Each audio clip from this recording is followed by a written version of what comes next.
Hello guys, welcome back to a new video. സാസ് വ്ലോഗേഴ്സിൻ്റെ പുതിയൊരു വീഡിയോയിലേക്ക് എല്ലാവർക്കും സ്വാഗതം. അപ്പം നമ്മുടെ വീഡിയോ ആദ്യമായി കാണുന്നവരാണെങ്കിൽ ചാനൽ ഒന്ന് സബ്സ്ക്രൈബ് ചെയ്ത് സപ്പോർട്ട് ചെയ്തേക്കണേ. കഴിഞ്ഞ ദിവസത്തെ ഇടുക്കി യാത്രയുടെ ബാക്കിയാണ് കേട്ടോ ഇന്നത്തെ vlog. So Idukki hill view പാർക്കിൻ്റെ വിശേഷങ്ങളാണ് നമ്മളിന്ന് കാണുന്നത്. ഞങ്ങൾ എത്തിയത് നല്ല ഉച്ച സമയത്തായിരുന്നു, അതുകൊണ്ട് തന്നെ ഇവിടെ ഭയങ്കര വെയിലായിരുന്നു. ഇതാണ് ഇവിടുത്തെ പാർക്കിംഗ് ഏരിയ കേട്ടോ. സർക്കാർ അതിഥി മന്ദിരത്തിന് മുൻപിലുള്ള ഈ സ്ഥലത്താണ് വണ്ടികളൊക്കെ പാർക്ക് ചെയ്യേണ്ടത്. ഇക്കാണുന്ന കല്ലുകൾ കൊണ്ട് മനോഹരമായി തീർത്ത വഴിയിലൂടെയാണ് നമ്മൾ താഴേന്ന് മുകളിൽ വരെ പോകുന്നത്. കയറി വരുമ്പോൾ ഇരുവശങ്ങളിലും നല്ല മനോഹരമായ ഗാർഡൻ സെറ്റിംഗ് കാണാം. അപ്പൊ താഴെ കുറച്ച് വെയിലാണെങ്കിലും ഇനി അങ്ങോട്ട് നല്ല കൂളിംഗ് ആണ് ഈ മുകളിൽ വരെ കയറി ചെല്ലുന്നതിന് വരെ. കാരണം ഇവിടെ ഇഷ്ടം പോലെ ഗാർഡൻ സെറ്റ് ചെയ്തിട്ടുണ്ട്. ഇരുവശങ്ങളും നല്ല മരങ്ങളൊക്കെ കൊണ്ട് സെറ്റ് ചെയ്തിട്ടുണ്ട്. ഇനി നമ്മൾ കയറി ചെല്ലുന്നത് നമ്മുടെ പാസ് എടുക്കുന്ന സ്ഥലത്തോട്ടാണ്. അപ്പം നമുക്ക് പാസ് എടുക്കാൻ വേണ്ടി വന്നു. ഇവിടെ രാവിലെ 8 മണി മുതൽ വൈകുന്നേരം 7 മണി വരെയാണ് കേട്ടോ പ്രവേശനം ഉള്ളത്. അതുപോലെ തന്നെ വാഷ്റൂം ഫെസിലിറ്റീസും ഇവിടെയുണ്ട്. ദൂര സ്ഥലത്തു നിന്നൊക്കെ വരുന്നവർക്ക് വാഷ്റൂം ഫെസിലിറ്റീസ് ഒക്കെ ഇവിടെയുണ്ട്. ഇനി നമ്മൾ മുകളിലേക്ക് നടക്കുകയാണ്. മുകളിലോട്ട് കുറച്ചും കൂടെ അങ്ങോട്ട് ചെന്ന് കഴിഞ്ഞാൽ നമ്മൾ മുകളിലെത്തി. പിന്നെ സ്ട്രെയിറ്റ് റോഡാണ് ഉള്ളത്. സമുദ്ര ജലനിരപ്പിൽ നിന്നും 3000 അടി മുകളിലാണ് ഇടുക്കി ഡാം സ്ഥിതി ചെയ്യുന്നത്. തൊടുപുഴ പുളിയമല സംസ്ഥാന പാതയിൽ പൈനാവ് വെള്ളപ്പാറ കൊലുമ്പൻ സ്മാരകത്തിന് മുന്നിൽ നിന്നും ചെറുതോണി അണക്കെട്ടിലേക്ക് പോകും വഴി സർക്കാർ അതിഥി മന്ദിരത്തിന് മുകളിലായാണ് ഈ ഹിൽ വ്യൂ പാർക്ക് ഉള്ളത്. ഇവിടെ 8 ഏക്കറിൽ സ്ഥിതി ചെയ്യുന്ന ഇടുക്കി ഹിൽ വ്യൂ പാർക്കിൽ 100 കണക്കിന് ഔഷധ സസ്യങ്ങളും ഫലവൃക്ഷങ്ങളും ഒക്കെ ഉണ്ടെന്നാണ് പറയുന്നത്. ഇനി കുറച്ചുകൂടി അങ്ങോട്ട് നടന്നാൽ മതി നമ്മുടെ ഹിൽ വ്യൂ പാർക്കിലേക്ക്. നമ്മൾ പ്രതീക്ഷിച്ചിരുന്ന നമ്മുടെ ലൊക്കേഷനിലേക്ക് നമ്മൾ എത്തും. നമ്മളിങ്ങനെ നടന്ന് കുറച്ച് നേരം കുട്ടികളുമായിട്ട്, ഇവിടെ അധികം ആൾക്കാരുണ്ടായിരുന്നില്ല, അതുകൊണ്ട് നമ്മൾ കുറേ നേരം കുട്ടികളുമായിട്ട് ഓടിക്കളിക്കുകയൊക്കെ ചെയ്തു. അവർക്ക് മാക്സിമം എൻജോയ്മെന്റ് നമ്മൾ കൊടുത്തിട്ടുണ്ട്. അങ്ങനെ നമ്മുടെ ഇടുക്കി ഡാം കാണാൻ വേണ്ടിയിട്ട് ഞങ്ങൾ നിൽക്കുകയാണ്. അങ്ങനെ നമ്മൾ ഇടുക്കി ഡാമിലേക്ക് എത്തിയിട്ടുണ്ട്. ഈ കേരളത്തിലെ ഏറ്റവും വലിയ ജലസംഭരണിയായ ഈ റിസർവോയർ ഇടുക്കി ജില്ലയിലെ പെരിയാറിൽ സ്ഥിതി ചെയ്യുന്നു. ഈ ഡാമിന്റെ ഉടമസ്ഥാവകാശം കേരള ഇലക്ട്രിസിറ്റി ബോർഡിനാണ്. 1976 ഫെബ്രുവരി 12 അന്നത്തെ പ്രധാനമന്ത്രിയായിരുന്ന ഇന്ദിരാഗാന്ധിയാണ് ഈ ജലവൈദ്യുത പദ്ധതി ഉദ്ഘാടനം ചെയ്തത്. ഇങ്ങനെ ഈ ഒരു ഡാം നോക്കി നിൽക്കാൻ നല്ല ഭംഗിയാണ് കേട്ടോ. ആ ദൂരെ നിന്നുള്ള മലകളും കാഴ്ചകളും ഒക്കെ കണ്ടു നിൽക്കാൻ വേണ്ടിയിട്ട് നല്ല ഭംഗിയാണ്. സമയം പോകുന്നത് പോലും നമ്മൾ അറിയില്ല. അങ്ങനെ ഡാമിന്റെ കാഴ്ചയും കണ്ട് അങ്ങനെ മുമ്പോട്ട് നടന്നപ്പോൾ ആദ്യം കാണുന്നത് അവിടുത്തെ ഒരു കഫേ ആയിരുന്നു. അവിടെ ഒരു കഫേ ആയിരുന്നു നമ്മൾ കണ്ടുകൊണ്ടിരുന്നത്. അപ്പൊ ആ കഫേ കണ്ടപ്പോഴത്തേന് ഞാൻ കഫേ കണ്ടിട്ടുണ്ടായിരുന്നു. കുട്ടികൾ ഞാൻ കഫേ അവിടെ ഉണ്ടെന്ന് പറഞ്ഞപ്പോഴത്തേന് അവരങ്ങോട്ടേക്ക് ഓടിപ്പോയിട്ടുണ്ടായിരുന്നു. അങ്ങനെ നമ്മൾ കഫേയുടെ അടുത്തേക്ക്, ഇതൊരു ചെറിയ ലഘുഭക്ഷണശാല എന്ന് വേണമെങ്കിലും പറയാം. കാരണം നമ്മൾ യാത്രയുടെ ക്ഷീണങ്ങളൊക്കെ മാറ്റാൻ വേണ്ടിയിട്ട് നമുക്ക് ഈ ഒരു ലഘുഭക്ഷണശാല നമ്മളെ സഹായിക്കും കേട്ടോ. ഇവിടെ അത്യാവശ്യം വേണ്ട സ്നാക്സും ഐസ്ക്രീംസും കൂൾ ഡ്രിങ്ക്സും എല്ലാം തന്നെ ഇവിടെ ഉണ്ടായിരുന്നു. അങ്ങനെ ഞങ്ങൾ കുറച്ച് ഐസ്ക്രീംസ് ഒക്കെ വാങ്ങിക്കാൻ തീരുമാനിച്ചു. അപ്പോഴാണ് വാക്കുട്ടനെ ഞാൻ വിളിച്ചത്. ഐസ്ക്രീം വാങ്ങിക്കാന്ന് പറഞ്ഞപ്പോഴത്തേന് അവൻ ഫ്രണ്ടിലോട്ട് ഓടിപ്പോയവൻ തിരിച്ച് വന്ന് നമ്മുടെ കൂടെ ഐസ്ക്രീം ഒക്കെ വാങ്ങിക്കാൻ വേണ്ടിയിട്ട് നിന്നു. അതുപോലെ ഇവിടുത്തെ ഗാർഡൻ സെറ്റിംഗ് കണ്ടില്ലേ, എന്ത് രസമാണെന്നറിയോ. ഇവിടുത്തെ നല്ല രീതിയിലാണ് ഇവിടുത്തെ ഗാർഡൻ സെറ്റ് ചെയ്തേക്കുന്നത്. ഗാർഡൻ സെറ്റിങ്ങും പെയിന്റിങ്ങിന്റെ കോംബോയും കൂടെ ഒരു രക്ഷയില്ല കേട്ടോ, അത്രയും ഭംഗിയാണ്. അതുപോലെ തന്നെ 100% വൃത്തിയുള്ള ഒരു വാഷ്റൂംസ് ആണ് ഇവിടെ ഉള്ളത്. മൊത്തം നല്ല വൃത്തിയാണ്. നല്ല വൃത്തി എന്ന് പറഞ്ഞു കഴിഞ്ഞാൽ നല്ല വൃത്തിയുള്ള വാഷ്റൂംസ് ആണ് ഇവിടെ ഉള്ളത്.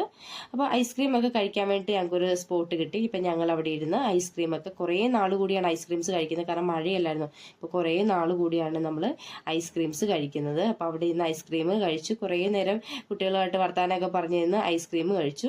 അങ്ങനെ ഐസ്ക്രീം ഒക്കെ കഴിച്ച് നമ്മൾ മുമ്പോട്ട് വീണ്ടും നടക്കാൻ വേണ്ടിയിട്ട് തുടങ്ങിയപ്പോഴത്തേനാണ് അവിടെ ഒരു തടാകം ഞങ്ങളുടെ ശ്രദ്ധയിൽപ്പെട്ടത്. പാർക്കിന്റെ പ്രധാന ആകർഷണീയത എന്ന് തന്നെ പറയാം ഈ ഒരു തടാകം. അത്രയും ഭംഗിയായിരുന്നു കാണാൻ. ഇവിടെ കുട്ടവഞ്ചി സവാരി നടത്തേണ്ടവർക്കൊക്കെ അതിനുള്ള സൗകര്യവും ഏർപ്പെടുത്തിയിട്ടുണ്ട് കേട്ടോ. കൂടാതെ ഇവിടെ നമ്മൾ അവിടെ നിന്നിട്ട് ഈ മീനുകളെയൊക്കെ നമ്മൾ നോക്കി നിൽക്കാൻ നല്ല രസമാണ്. കുഞ്ഞുങ്ങൾ ഒരുപാട് മീനുകളൊന്നും ഇങ്ങനെ കണ്ടിട്ടില്ലായിരുന്നു. അവർക്കും അതുകൊണ്ട് ഭയങ്കര രസമായിരുന്നു. ഇങ്ങനെ കണ്ടുകൊണ്ട് നിൽക്കാൻ ഭയങ്കര ഇഷ്ടമായിരുന്നു. ഇതിന്റെ മുകൾ ഭാഗത്തായിട്ടോ നമ്മുടെ അഡ്വഞ്ചർ സ്പോട്ട് ഉള്ളത്. ഇവിടെ നിന്ന് കഴിഞ്ഞാൽ നമുക്ക് മുകളിലോട്ട് നോക്കിക്കഴിഞ്ഞാൽ കാണാം. ഈ അഡ്വഞ്ചർ സ്പോട്ടൊക്കെ ഉള്ളത് ഇവിടെ നിന്ന് മുകളിലായിട്ടാണ്. നമുക്ക് നോക്കിക്കഴിഞ്ഞാൽ കാണാൻ വേണ്ടിയിട്ട് പറ്റും. പിന്നെ അതുപോലെ തന്നെ ഇടുക്കി DTPCയുടെയും വാഴത്തോപ്പ് സർവീസ് സഹകരണ ബാങ്കിന്റെയും കൂടി ചേർന്നിട്ടുള്ള ഒരു സംരംഭമാണ് ഈ അഡ്വഞ്ചർ പാർക്ക് എന്ന് പറഞ്ഞാൽ. അവർ രണ്ടും കൂടെ ചേർന്നിട്ടുള്ള ഒരു സംരംഭമാണ് ഇത്. അപ്പൊ ഞാൻ ഈ കുട്ടവഞ്ചിയെ കണ്ടപ്പോഴത്തേന് മോൾക്ക് ഒരു ആഗ്രഹം ഉണ്ടായിരുന്നു ഇതിൽ കയറണം. നമുക്കൊരു പേടിയായിരുന്നു ഇതിലൊക്കെ കയറാൻ വേണ്ടി, പിള്ളേരുമായിട്ട് കയറാൻ വേണ്ടി ഒരു പേടിയായിരുന്നു. അങ്ങനെ അവിടെ നിന്നപ്പോഴത്തേന് അവിടെ മോള് ഈ ഒരു പാർക്ക് കണ്ടുപിടിച്ചു. ചെറിയൊരു കുട്ടികൾക്ക് വേണ്ടിയിട്ടൊരു ചെറിയ പാർക്ക് അവിടെ സെറ്റ് ചെയ്തിട്ടുണ്ടായിരുന്നു. അപ്പൊ ആ ഒരു പാർക്ക് മോള് കണ്ടുപിടിച്ചിട്ടുണ്ടായിരുന്നു. നേരെ അങ്ങോട്ടേക്ക് പോകാന്ന് പറഞ്ഞിട്ട് ആള് ഫ്രണ്ടേ ഓടിയിട്ടുണ്ടായിരുന്നു. അങ്ങനെ നമ്മൾ അങ്ങോട്ടേക്ക് പോയി. പക്ഷെ അവിടെ അധികം ആക്ടിവിറ്റീസ് ഒന്നും തന്നെ ഇല്ലായിരുന്നു കേട്ടോ, കുറച്ചേ ഉണ്ടായിരുന്നുള്ളൂ. എന്നാലും കുട്ടികൾ ഭയങ്കര ഹാപ്പി ആയിട്ടുണ്ട്. അവർക്ക് കളിക്കാനുള്ള ഒരു നല്ല ലൊക്കേഷൻ എന്ന് തന്നെ പറയാം. അവിടെ ഊഞ്ഞാലും ഒക്കെ ഉണ്ടായിരുന്നു. അവരങ്ങോട്ടേക്ക് അവരുടേതായ തന്നെ ലോകത്തേക്ക് പോയി എന്ന് തന്നെ പറയാം. പിന്നെ നമ്മൾ അവരെ ഊഞ്ഞാലാട്ടണം, അങ്ങനെയുള്ള കാര്യങ്ങളൊക്കെയായി. ഈ ഒരു ചാരി ഇരുന്ന് ആടുന്ന ഊഞ്ഞാല് പിള്ളേർക്ക് നല്ല കംഫർട്ടബിൾ ആണ് കേട്ടോ. അതുകൊണ്ട് തന്നെ മോൾ അതിൽ നിന്ന് ഇറങ്ങിയിട്ടുണ്ടായിരുന്നില്ല. നല്ല വെയിലായിരുന്നു. നമ്മൾ പോകാന്ന് പറഞ്ഞ് കുറേ നിർബന്ധിച്ചു, അവിടെ പോയില്ല. ഞങ്ങൾ അവിടെ കുറേ അധികം സമയം ചെലവഴിച്ചിട്ടുണ്ടെന്ന് പറയാം, ഒത്തിരി സമയം ചെലവഴിച്ചു. അങ്ങനെ അവിടുന്ന് നമ്മൾ അഡ്വഞ്ചർ പാർക്കിലോട്ട് പോകാൻ വേണ്ടിയിട്ട് തുടങ്ങി. അപ്പോഴാണ് പാർക്കിലെ പ്രധാന പ്രവർത്തനങ്ങളിൽ ഒന്നായ ബെങ്കി ട്രാംപോളിൻ കണ്ടത്. ബെങ്കി ട്രാംപോളിൻ എന്നാണെന്നും അവർക്കറിയില്ല. എന്തായാലും അതിൽ നിന്ന് കയറണം എന്ന് പറഞ്ഞു. മുമ്പ് അവർ റോസ് പാർക്കിലോ മറ്റോ പോയപ്പോഴത്തേനും അത് കണ്ടിട്ടുണ്ടായിരുന്നു. അപ്പൊ മോൾ പറഞ്ഞിട്ടുണ്ടായിരുന്നു നമുക്ക് അതിലൊന്ന് കയറാം എന്ന് പറഞ്ഞു. അപ്പൊ ഞാൻ പറഞ്ഞു വേണ്ട, നമുക്ക് നമുക്ക് മോളിൽ ചെല്ലാം എന്ന് പറഞ്ഞിട്ട് നമ്മൾ അവിടുന്ന് വീണ്ടും നടന്നു. വീണ്ടും ഇടുക്കി ഡാമിന്റെ ദൃശ്യഭംഗിയൊക്കെ ആസ്വദിച്ചുകൊണ്ട് മുകളിലെ അഡ്വഞ്ചർ സ്പോട്ടിലേക്ക് ലക്ഷ്യം വെച്ചുകൊണ്ട് നടന്നു. മഴ സീസൺ ആയതുകൊണ്ട് തന്നെ ഇവിടുത്തെ തീരെ ആളൊന്നും ഉണ്ടായിരുന്നില്ല. അവിടെ കയറി ചെന്നപ്പോൾ തന്നെ ആ ഒരു കോഫി ഷോപ്പിലെ ആള് പറഞ്ഞിട്ടുണ്ടായിരുന്നു അവിടെ ഇപ്പൊ ആൾക്കാരൊന്നും തീരെ വരുന്നില്ല. നല്ല മഴ സീസൺ ആയിരുന്നതുകൊണ്ട് തന്നെ ഇവിടെ ആൾക്കാർ തീരെ വരുന്നില്ല. ഞങ്ങൾ കൂടാതെ 1-2 ഫാമിലി മാത്രമായിരുന്നു കേട്ടോ ഇവിടെ ഉണ്ടായിരുന്നത്. അതുകൊണ്ട് നമുക്ക് നല്ല രസമായിരുന്നു. ഓടിക്കളിക്കാനും ഒക്കെ അധികം ആൾക്കാരില്ലാഞ്ഞുകൊണ്ട് നമുക്ക് കുട്ടികളുടെ കൂടെ ഓടിക്കളിക്കാനും ഒക്കെ നല്ല രസമായിരുന്നു. അങ്ങനെ നമ്മൾ ഇനി കുറച്ചങ്ങോട്ട് നടന്നിട്ട് മുകളിലേക്ക് ഒരു വഴിയുണ്ട്. അതിലേക്ക് കയറി ചെല്ലുമ്പോഴാണ് നമ്മുടെ അഡ്വഞ്ചർ സ്പോട്ട് ഉള്ളത്. ഇവിടെ നിന്ന് കുറച്ച് പൂക്കൾ, ആ തറയിൽ വീഴുന്ന പൂക്കളും ഒക്കെ പെറുക്കി അവിടെ നിന്നും കുറെ നേരം കളിച്ചിട്ടാണ് നമ്മൾ മുകളിലേക്ക് കയറിപ്പോയത്.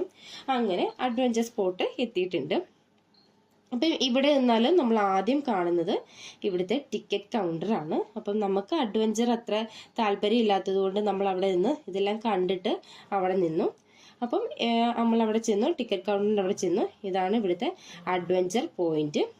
ഈ തടാകത്തിന് മുകളിലായാണ് ഇവിടുത്തെ പ്രധാന അഡ്വഞ്ചർ ആക്ടിവിറ്റീസ് ആയ sky cycling, Burma bridge, zip line എന്നിവയെല്ലാം ഇവിടെ നിന്നാൽ കാണാൻ വേണ്ടിയിട്ട് പറ്റും. ബർമ ബ്രിഡ്ജും സിപ്പ് ലൈനും സ്കൈ സൈക്ലിങ്ങും ഒക്കെ കാണാൻ വേണ്ടിയിട്ട് പറ്റും.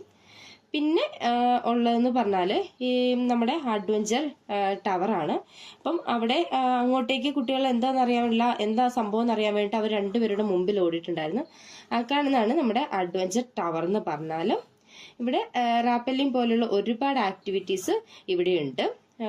കുറച്ചപ്പുറത്തായിട്ട് കമാൻഡോ നെറ്റ്, ഗൺ ഷൂട്ട് എന്നിവ ഒക്കെ ഇവിടെ ഉണ്ട് കേട്ടോ. പിന്നെ കുട്ടികൾക്ക് വേണ്ടിയിട്ടുള്ള ചെറിയൊരു പാർക്കും അവരിവിടെ സെറ്റ് ചെയ്തിട്ടുണ്ട്.